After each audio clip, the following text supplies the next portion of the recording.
Hello, and welcome to Advanced XLSForm Techniques in ArcGIS Survey123. I am Philip Wilson, and with me today I have Jim Moore and Brett Stokes. In this presentation, we will be covering a few of the ways you can use advanced XLSForm techniques to get more out of your Survey123 forms and workflows. Firstly, we will take a look at how to improve your asset collection workflows using the inbox. Jim will then cover JavaScript functions and how you can use them within your survey to perform powerful queries in your form. And Brett will take a look at some of the new ways to manage your choice lists and how to use the image map appearance to provide a neat way to visually display choice lists via images. Now let's get started with the inbox and modeling routine inspection workflows. Asset inspections are an extremely common workflow used across nearly every organization. Some examples that we've seen with Survey123 customers include fire hydrants, street signs, park benches, and other critical infrastructure. Just like any other workflow, creating a successful inspection workflow involves a combination of creating a data structure that supports the workflow and designing the form and other information products to make it easier for the field staff to conduct the inspection, and then for the stakeholders in the office to visualize the results of that inspection. There are two data structures that we typically see used in inspections. The simpler of the two is one where the asset information and inspection information are in the same table. While this is a simpler design and can work more easily across many different applications, it has some limitations. The first is that users will constantly be editing the primary record of the asset, which may enable unintended editing of asset information, not just the inspection information, especially if the form is not well designed. It also limits the inspection history that can be stored, typically to just the most recent inspection being available. Another data structure is to separate the asset information and inspection information into separate tables.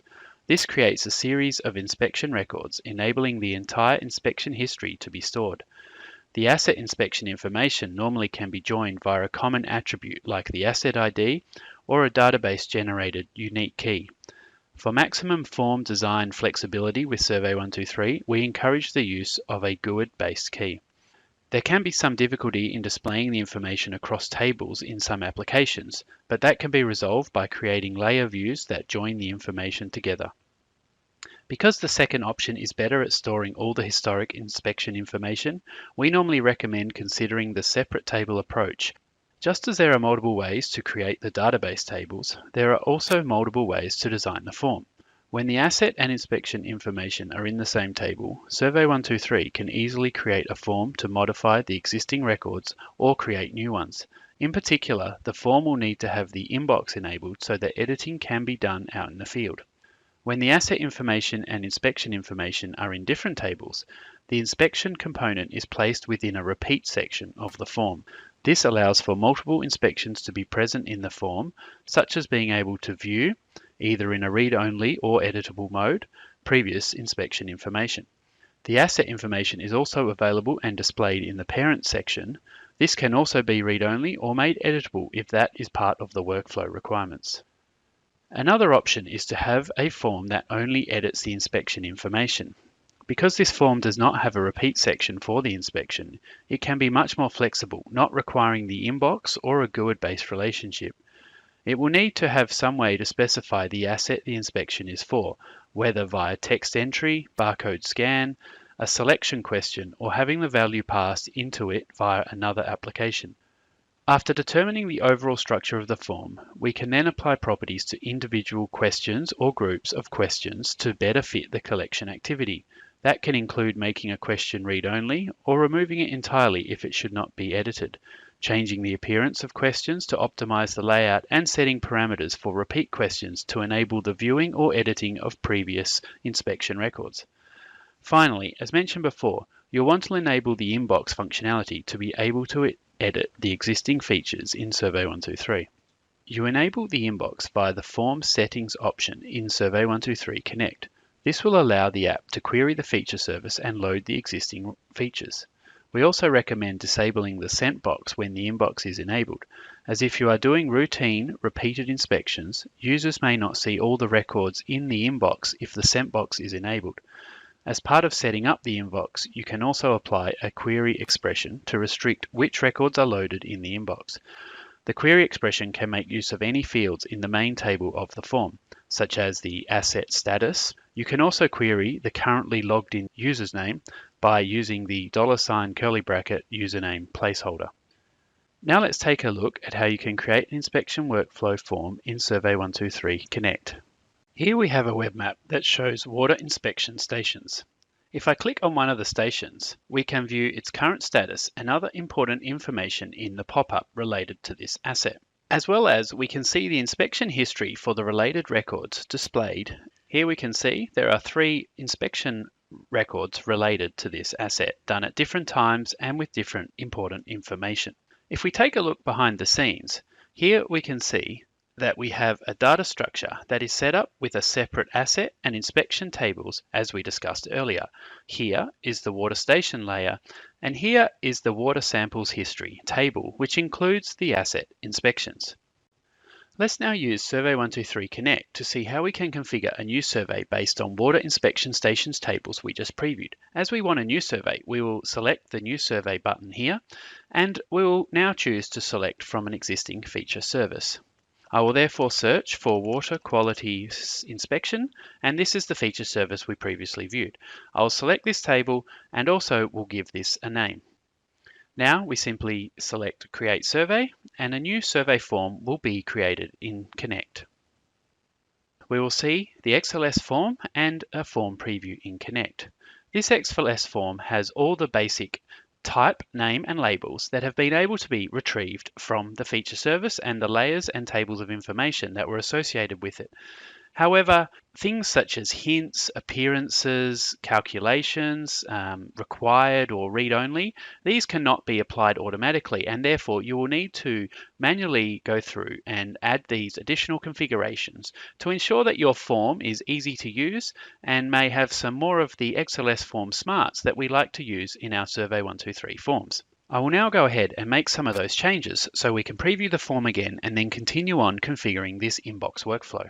Here, we would like to set some of the things such as read-only to the parent layer's geopoint question. I can then also apply similar settings to make other questions have required or calculations and defaults to make it faster.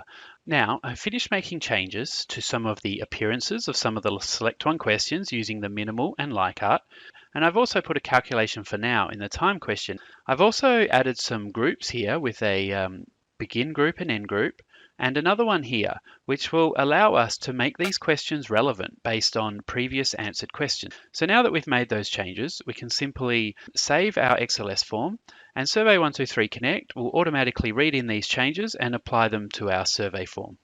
We now need to make a couple more changes to this survey form in the options just to ensure that for our inspection workflow, it's going to work the way we envisioned.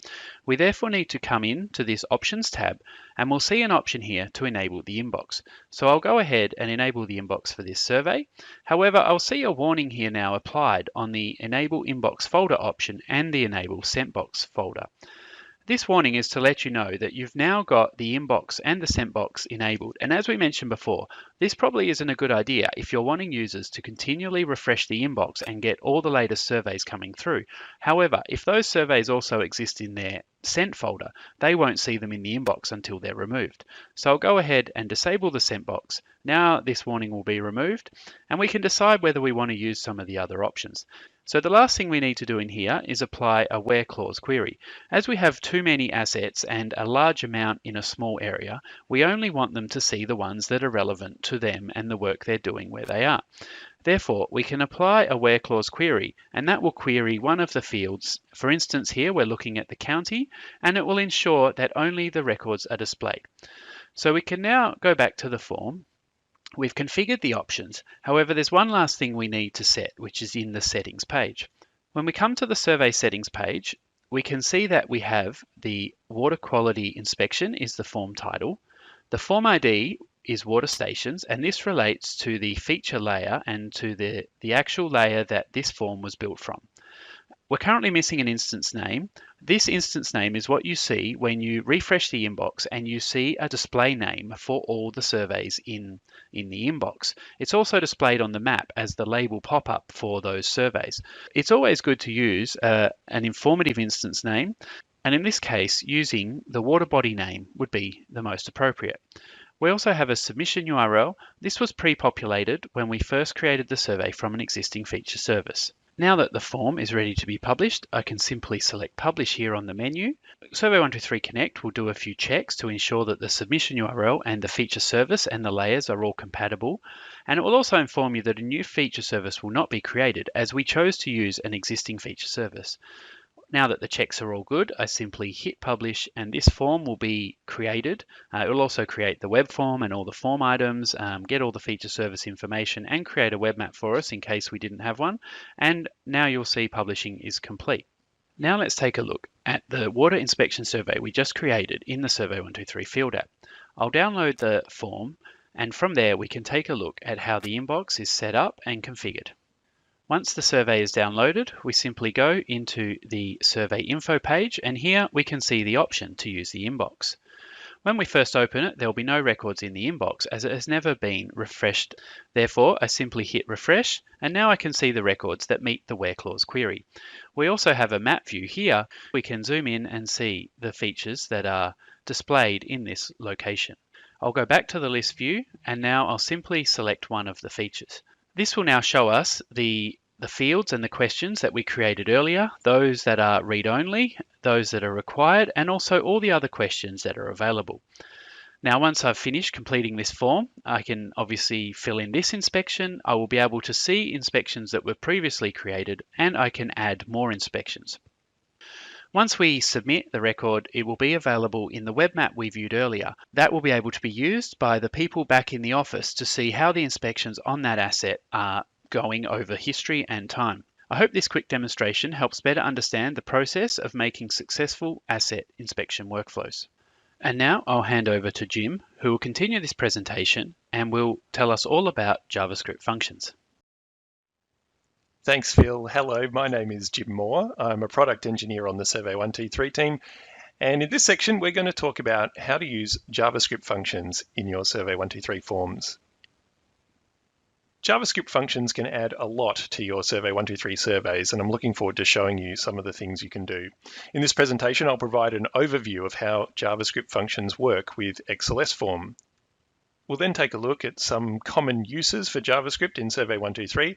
Then I'll demonstrate how to use a JavaScript function to query a hosted feature layer and bring geometry back into the survey form. I'll also cover the key limitations and some resources for further reading. Using the pull data function in XLSForm, you can invoke custom JavaScript functions to implement advanced techniques and logic that go beyond what is possible in XLSForm alone. JavaScript functions are supported in both the Survey123 field app and the web app. However, keep in mind that JS functions will not execute unless a user is signed in. It's important to note that JavaScript functions are not always the best approach. We'll talk more about this later on. New in Survey123 Connect 3.12 is a dedicated scripts tab that helps you manage your JS files and also test your functions. JS files must be stored in the scripts folder for your survey.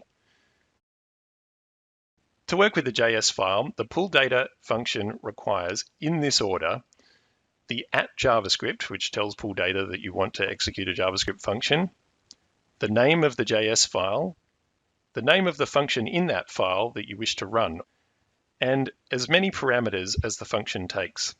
The parameters can be derived from questions in your survey or a static value in quotes, for example, a text string. You can use JavaScript to work with your ArcGIS data. For example, you may want to bring attributes from an ArcGIS feature service into your survey. You might also want to perform spatial analysis using hosted feature layers. JavaScript functions can be useful for working with repeats. You can use JavaScript to communicate with third-party web services. The opportunities here are, of course, endless. JavaScript can also be used for complex calculations, as well as parsing complex data structures. Let's take a look at some examples. The JavaScript sample XLSForm is an excellent resource to help you get started. It's available from the list of samples in the new survey dialog in Survey123 Connect. The sample contains 7 examples, each with an example JavaScript file too, of course, that cover many of the common use cases. Let's take a brief look at some of these. Here's an example of working with a third-party web service, in this case the Open Weather API. In this Open Weather example, pull data at JSON is used to pass the JSON response, extracting the location, conditions, and current temperature. There are 2 methods for working with repeats. The first is to pass a question from a repeat into your pull data expression, which will pass in the values for that question as an array. With this method, it's important to keep the pull data at JavaScript outside of the repeat. In the first example shown here, the values from the observation question in the observations repeat are passed to the function to calculate the standard deviation. The second method is to pass in the entire repeat as an array, which will itself contain separate arrays for each record. In this second example, the JavaScript function receives the whole repeat, then filters the values based on category before calculating the standard deviation. And now for our demo. Here we are in Survey123 Connect. In this survey, the user can select a parcel number from a Select One question. We're now going to add a JavaScript function to take that parcel number and retrieve the geometry for that land parcel from a hosted feature layer. Each parcel in this feature layer is identified by an assessor parcel number, or APN. The polygon geometry will then be used to populate this geoshape question. In 3.12, we've added the Scripts tab to Survey123 Connect. Here you can manage the JavaScript files for your survey and test your functions. This survey doesn't have any scripts yet, so I'll click New Script to create a new JavaScript file. I'll name this file Parcel Lookup and click Create. The file opens in the Scripts tab with some sample syntax to help you get started. Script files must be stored in the Scripts folder for your survey. Clicking the folder button will take me to the Scripts folder. Here's a JavaScript function I prepared earlier. The function is called location_by_feature, and it accepts the APN as a parameter. First, we declare a couple of empty variables. We then define our layer URL, which is the REST endpoint of the feature service that we'd like to retrieve the geometry from. Next, we set up our query parameters. Here we've got the response format set to JSON, and we want the response to return the geometry of the feature. We want to find the feature where the APN attribute matches the APN value from our survey form. We then join these parameters together to make up the query request. Finally, we construct our request URL by appending the layer URL to our query parameters. We then create the request object and send the request. Then we process the result.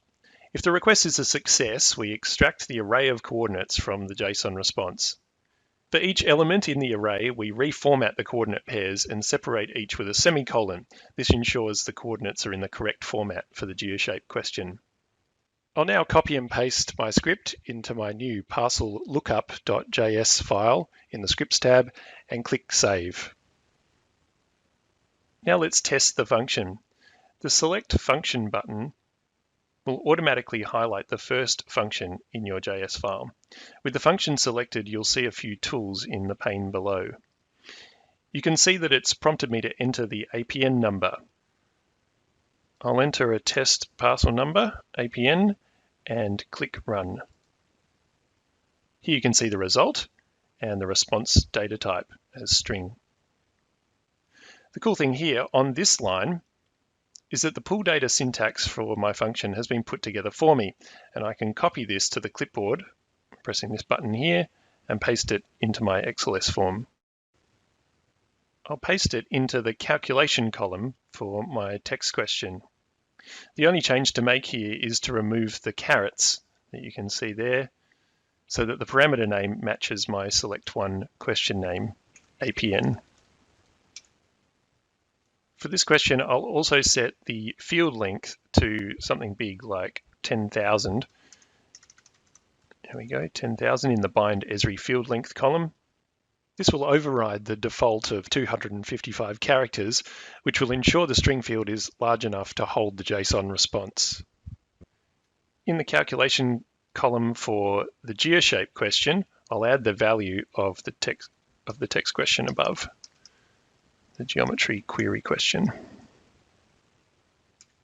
Lastly, I'll add the following to the pull data function to ensure Connect doesn't throw an error, and we'll treat this function as a string. I'll also set a default APN. This parcel is located at the Esri campus. And now I'll save my XLSForm. Back in the form preview, here is the result for this APN with our nicely formatted coordinate pairs, which are then drawn as a polygon in the geoshape question. Back in the XLSForm, I'll hide the geometry query question so that users won't see it on the form. I'll do this using the hidden appearance. I also don't want to store the response in my feature service, so I'll set the bind Esri field type to null.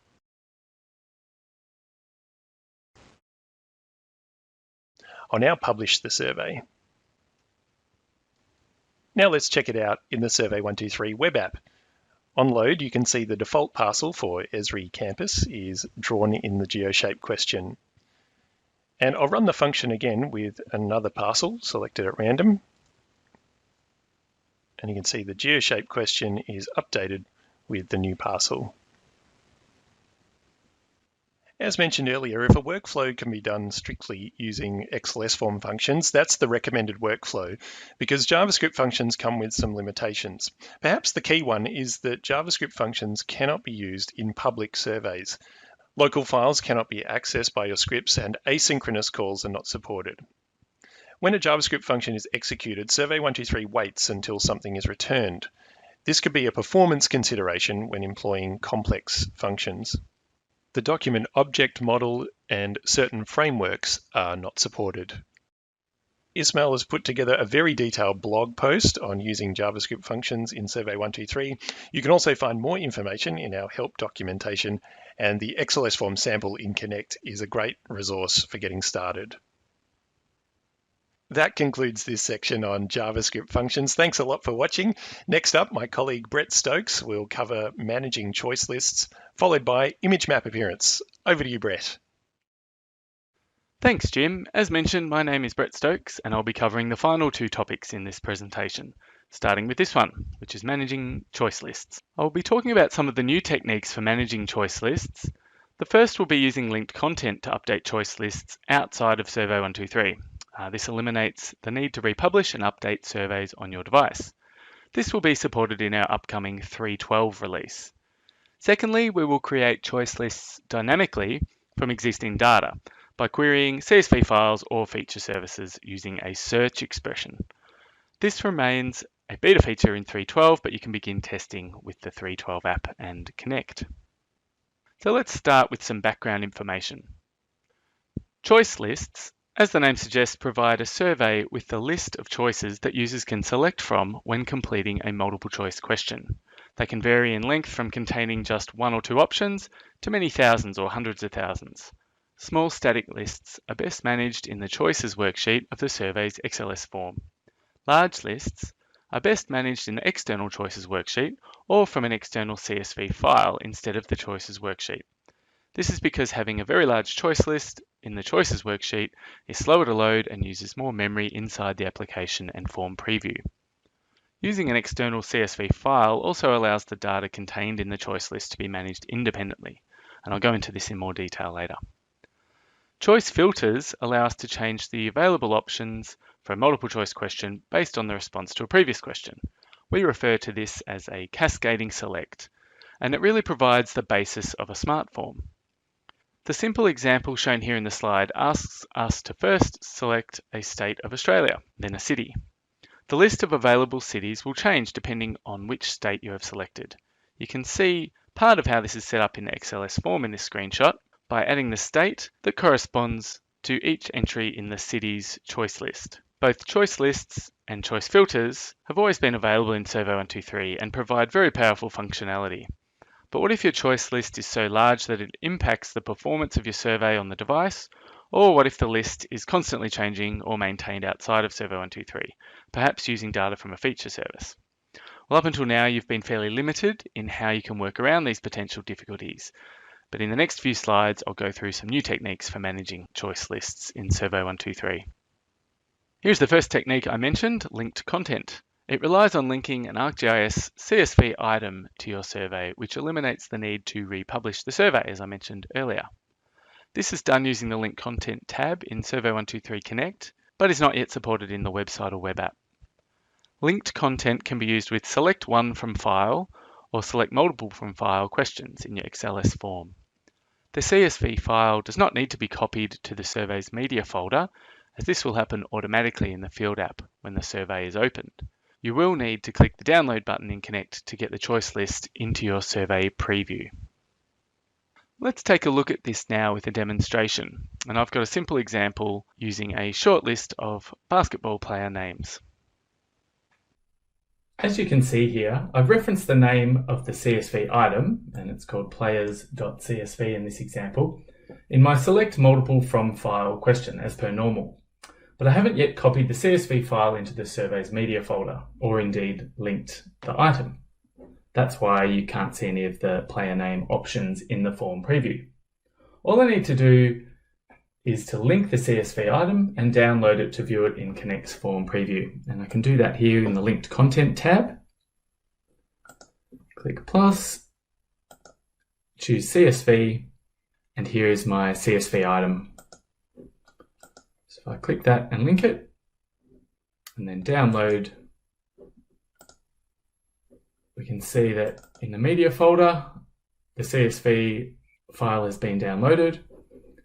And back in my form preview, if I just update that, you can now see the player names in the choice list.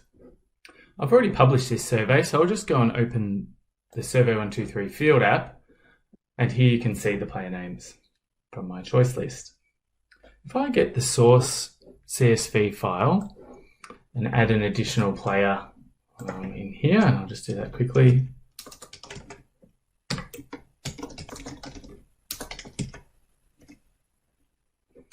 And save this CSV file. I'll then go to my CSV item in ArcGIS Online, and I'll go to update this. I'll just grab that newer version that I've just added the player name to and update the item, the online item, with that source file. Now that the CSV item in my ArcGIS organization has been updated, these changes will be picked up automatically by the Field app when the survey is next opened. You can see there the new entry at the bottom of the list. It does this by comparing the timestamp of the CSV file on the device with that of the linked CSV item. And obviously you need to be online for this to occur. Before I move on to the next method for managing choice lists, I just wanted to quickly clarify that link content can still be used to link map content to a survey. More information on this can be found in the blog and documentation resources listed on this slide. The other new method for managing choice lists relies on this new search appearance, which, as I mentioned earlier, remains a beta feature in 3.12. It allows us to create choice lists dynamically from existing data, and that can be CSV files or existing ArcGIS feature services. This is best explained through another demonstration, so I'll open up an example in Survey123 Connect and come back to this slide afterwards. Okay, so the first group in this example survey uses the search appearance with the CSV file in the media folder. Here is the CSV we're going to use, which has been copied into the media folder. It contains a list of 23 sports, and each sport in the list also has a corresponding season in which it is played. So in the XLSForm over here, I have two select one questions. The first simply enables the selection of a season. This choice list is named season, and if I go to the choices tab, you can see there we just have fall, winter, spring and summer. The second select one question references a choice list named sport_season. You can see that this choice list only needs to contain one entry, as we're going to query the CSV file to populate the list in full. We just need to include the names of the fields in the CSV that we'd like to use as the name, which is the unique identifier, and the label, which is what is going to be displayed in the form. In this example, we will use the field named Sport for the names and the field named Sport_label over here for the labels, as they are capitalized and will look better in the form. Now let's take a look at the search expression we're using here.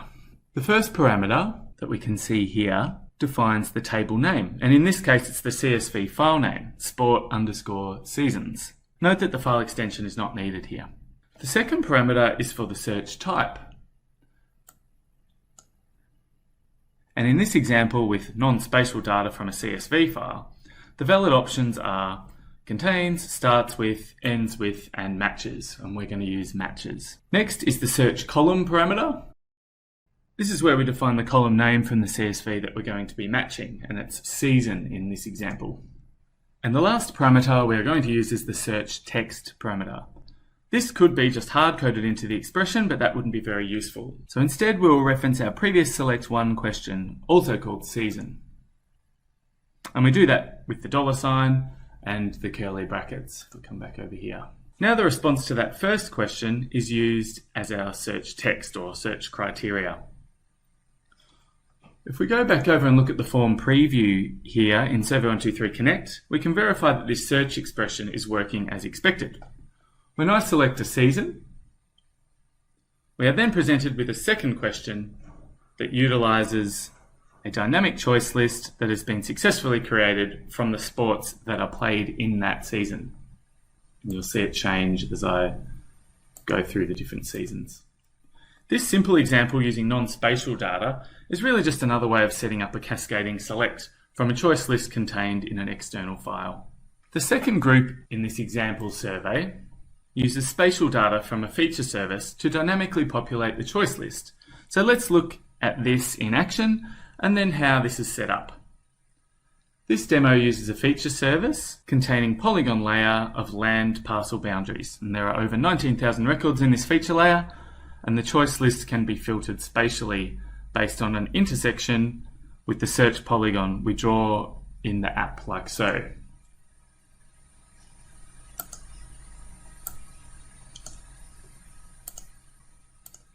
We can see here that this search polygon returns 16 matches, which are used to dynamically populate the choice list. Obviously, if I draw a smaller search polygon, this will further reduce the options presented in the choice list. You can see now we've only got 6 matches. So let's take a look over here in the XLSForm. A GeoShape question allows the user to define the search criteria this time instead of the season select one question in the previous example. Now some more on the search expression. The feature service is referenced using the table name parameter, which follows the format of table name, question mark, URL equals, and then we provide the layer rest URL, not forgetting to include the layer index, which is 0 in this case. When using ArcGIS feature services containing spatial data, additional search type values can be used. In this case, I'm using intersect, but other options include contains, overlaps, within, etc. And I'll flip back to the slide in a minute, which has the full list. You can then use @GeoShape. You could also use GeoPoint and GeoTrace for the search column parameter, depending on the geometry of the feature service you are querying, and I am using GeoShape in this case. Finally, the response to our GeoShape question, which is called location in this case, is used as the search text parameter, the final parameter here. If I switch to the choices worksheet of the XLSForm, you can see that again, we only need one entry here that defines which fields in the feature layer to return as the name and the label. And you can see that I'm using PFI, the PFI field in both cases, which contains the parcel ID value.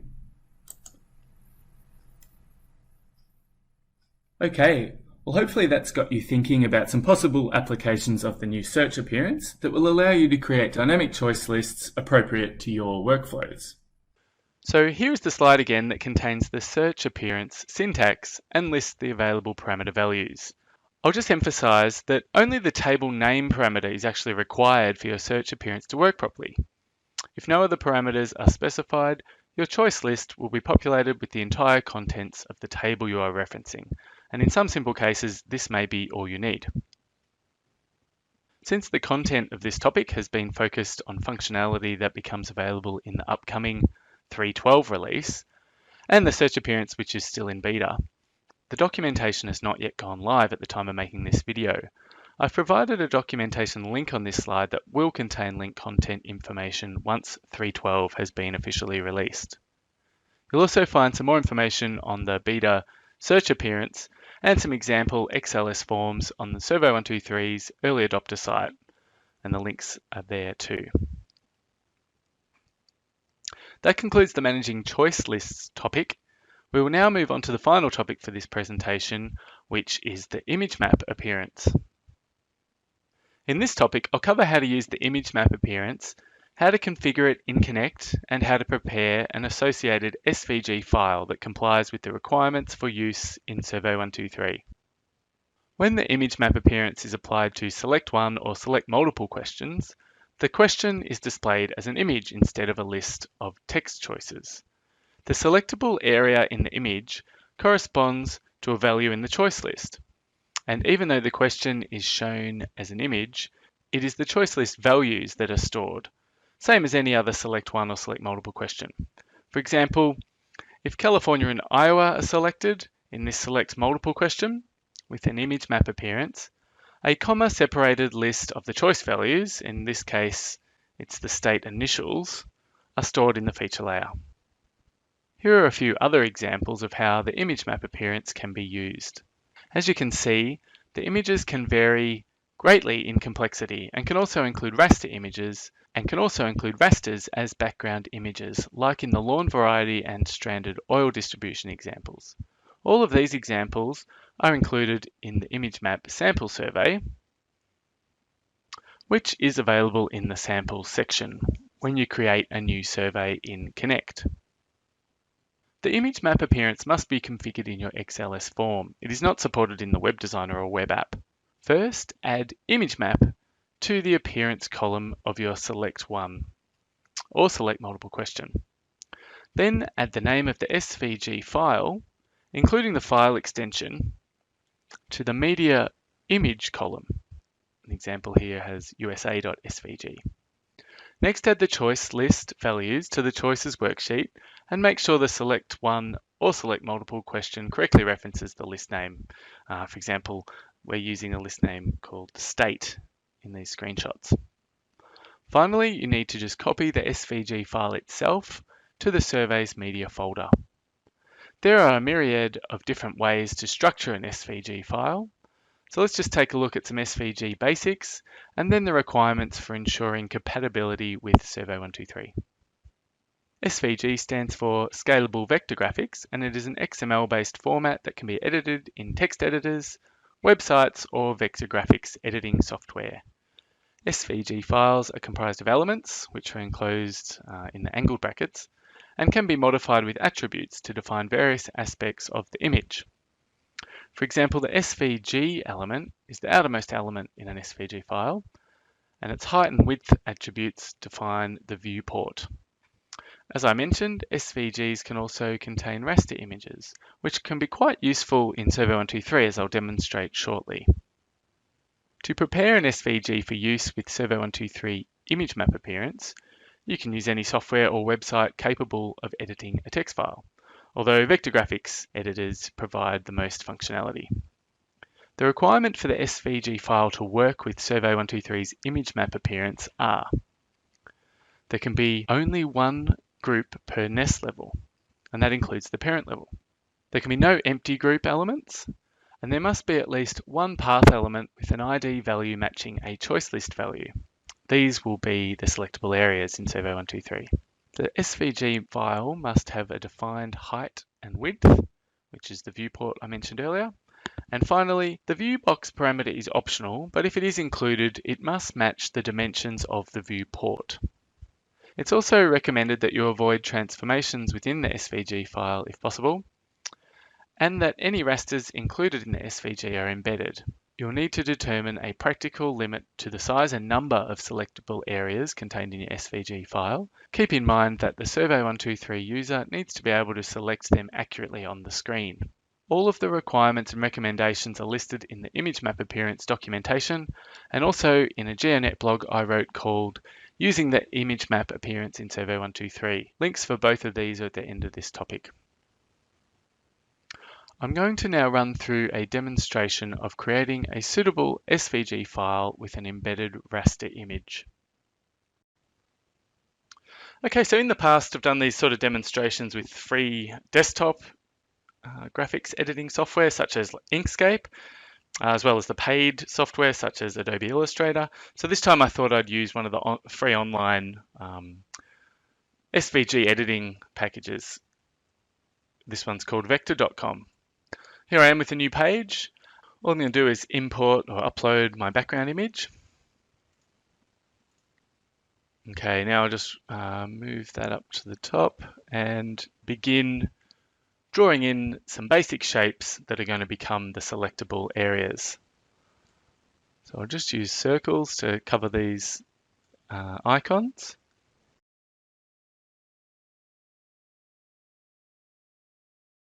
I'll go ahead and make them all invisible by switching off the fill color. They already have no outline. And now we can export. I'll resize this just to match the same dimensions of the background image and then can download. I'll copy and paste the file into my surveys media folder and rename it. Now we can begin to take a look at the content of the SVG file. So I'll just open it in Notepad.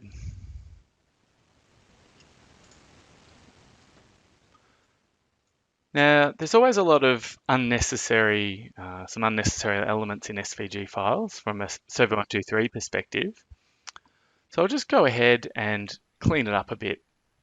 This first path we can see here is just used to define the bounding box of our background image. So we don't actually need that, and we don't need any of the click paths either. We can easily meet the first two requirements in the checklist by removing any groups altogether. They're the ones designated by the G tags, so I've done that as well. Now I'll just go across and I'll update our IDs. And these need to match what we have in our choice list.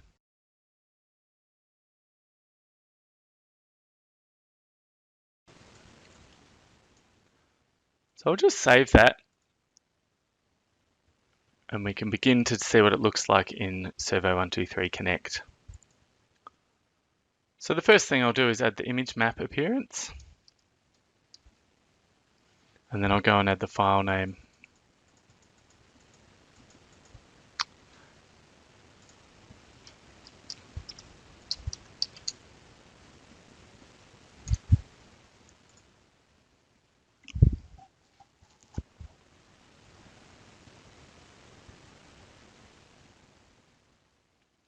Okay, so now our form is rendering with our SVG image, but as you can see, the image looks a bit squashed, and as I hover over, the selectable areas are offset from the underlying background image.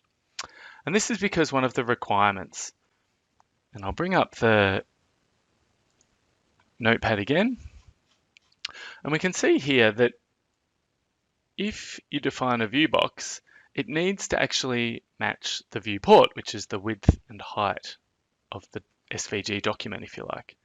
So we can either completely remove the view box, or we can change it to match. So I think I'll do that in this case. If I save that and refresh. And now we can see that I can click all the multiple symptoms and the selectable areas match the underlying background image. Here are some references for more information on the image map appearance. There is documentation, the blog I mentioned earlier, and also a brilliant story by Rachel Abernethy from Esri Island that goes into detail on converting your spatial data directly into SVG files from ArcGIS Pro and then using them in Survey123. So that has brought us to the end of this presentation on advanced XLSForm techniques.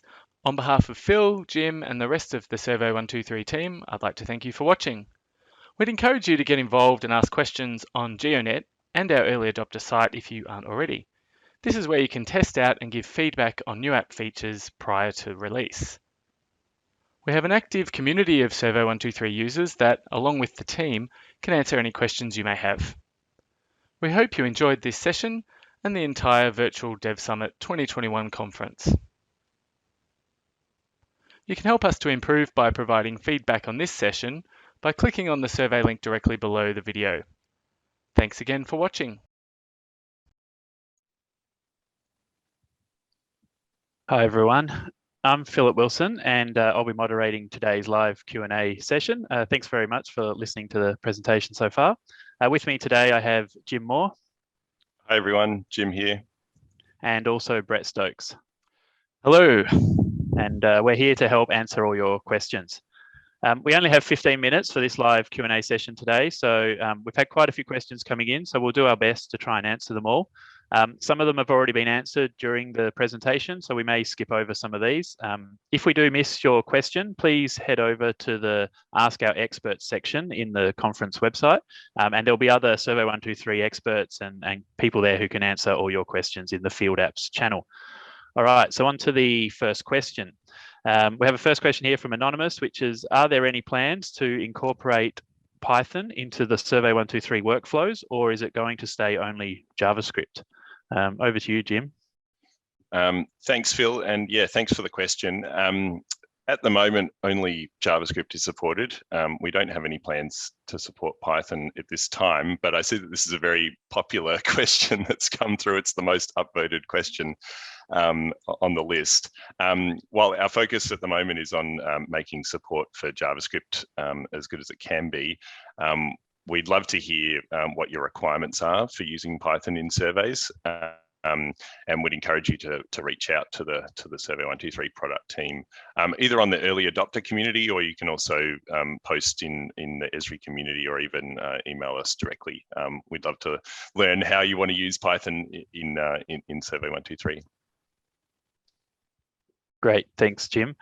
We'll continue to work through these questions in order of the most upvoted questions. So if there is one you want to see answered, please make sure you upvote on it.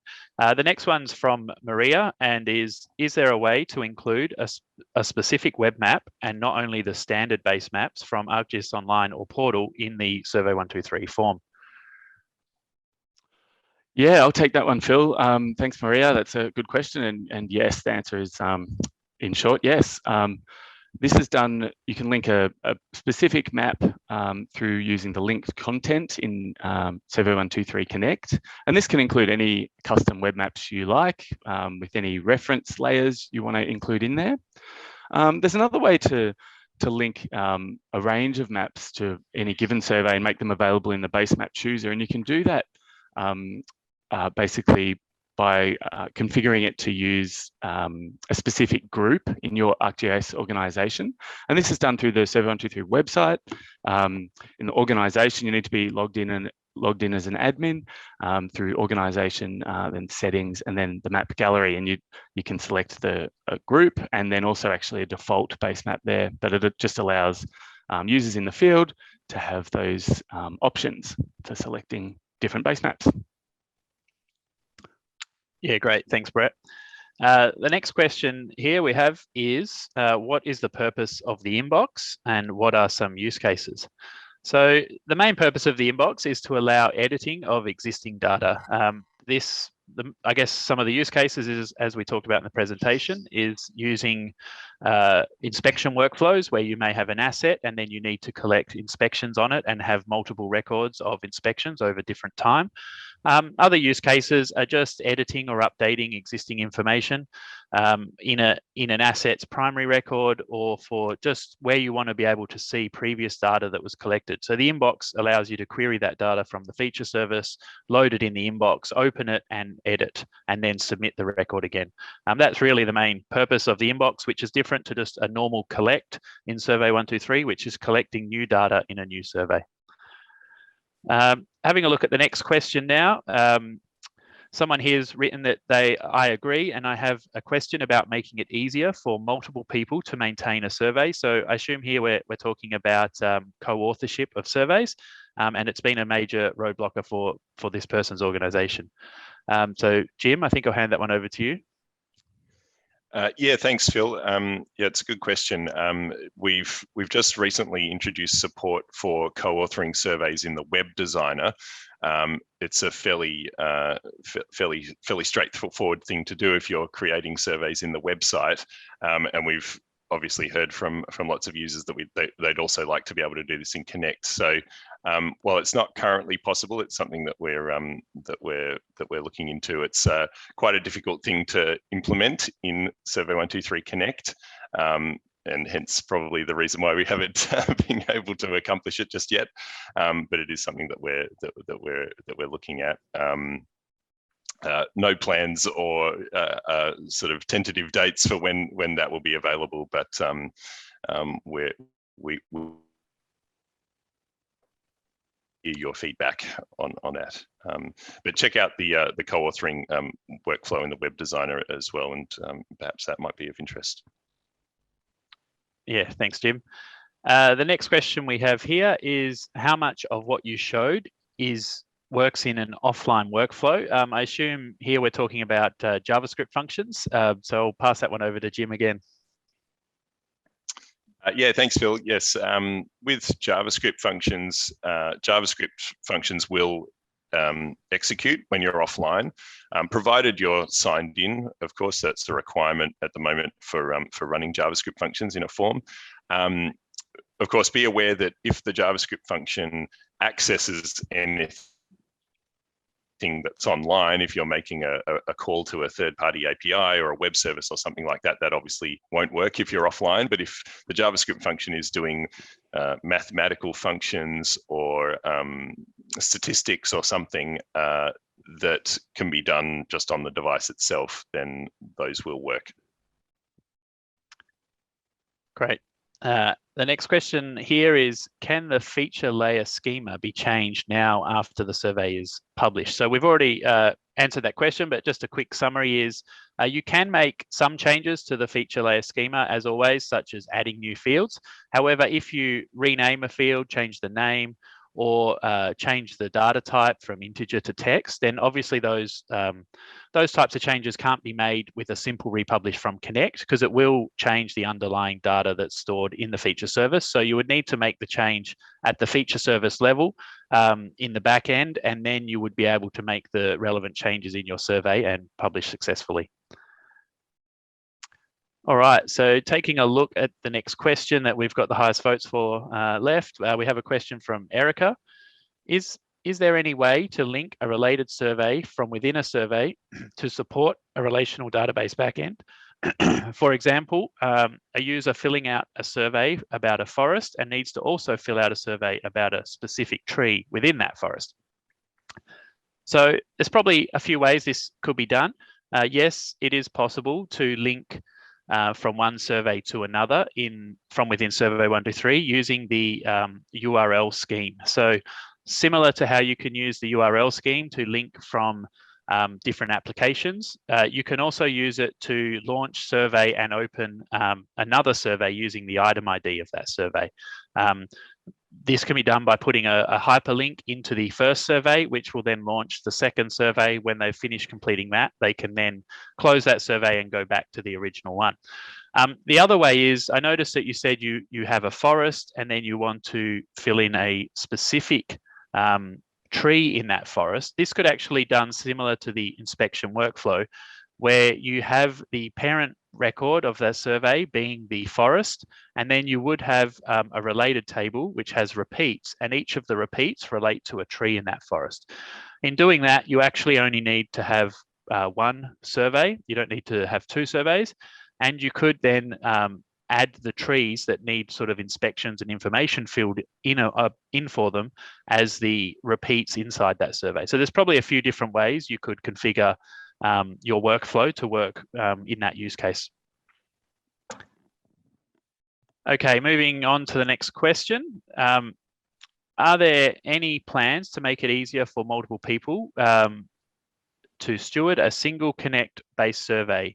I think we've already answered this question. Jim, I'll just hand that one over to you. Yeah, thanks, Phil. As previously mentioned, yeah, not currently possible in Connect, but we do have the ability to do so with a survey that was authored in the web designer on the website. So that facility is built in. It came in with the last release, but at the moment with Connect, it's not currently possible. Yeah, thanks, Jim. All right, so the next question here we have is related to external choice list management, and how does that affect the backend domains? So, yeah, Brett, I'll hand that one over to you. Yeah, thanks. I was just looking at that one. I'm not 100% sure on that one. We'll have to take a look. So I'd encourage whoever wrote that question and upvoted it to get on the Ask the Experts, and we can dive into that a little bit more detail. I might have to do some a bit of confirmation, I guess, before answering that one. All right, just want to let everyone know we only have 5 minutes left in this Q&A session. So there's probably time for a few more questions, and then we'll have to wrap up. So moving on to the next question.